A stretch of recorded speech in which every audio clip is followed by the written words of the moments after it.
Isang papasaherong jeep ang sumampa sa gutter, tumaob at sumalpok sa pader ng isang bakanteng lote sa Quezon City. 6 ang sugatan sa aksidente, kabilang na ang tsuper na nawalan umano ng kontrol sa jeep.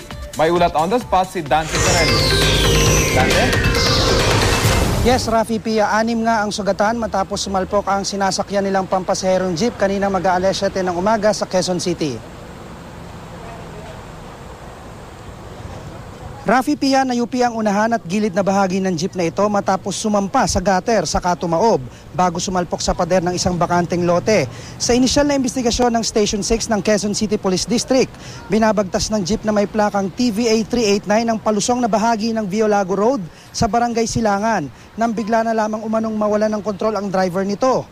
Sugatan ng 6 na sakay nito kabilang ang driver na isinugod sa Quezon City General Hospital. Maaaring maharap sa kasong reckless imprudence resulting in damage to property and physical injuries ang driver ng jeepney. Ang mga isda at tahong naman ay ititinda sana ng isang pasahero, pinagpiestahan ng mga usisero.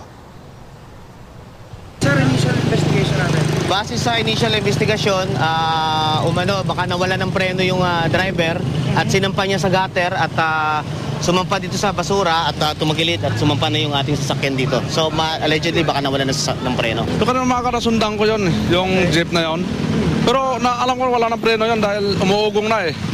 Pagdating dito ng area na to, bigla lang kinabig.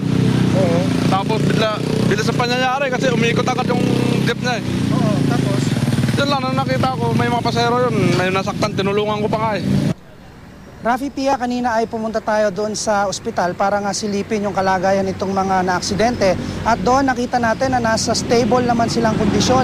Karamihan sa kanila ay nagtamo lamang ng mga galos at bugbog sa kanilang katawan maliban lamang doon sa isang matandang lalaki na nagtamo ng bali sa kanyang kanang kamay. At yan ang latest mula rito sa Quezon City. Balik sa iyo, Rafi Pia.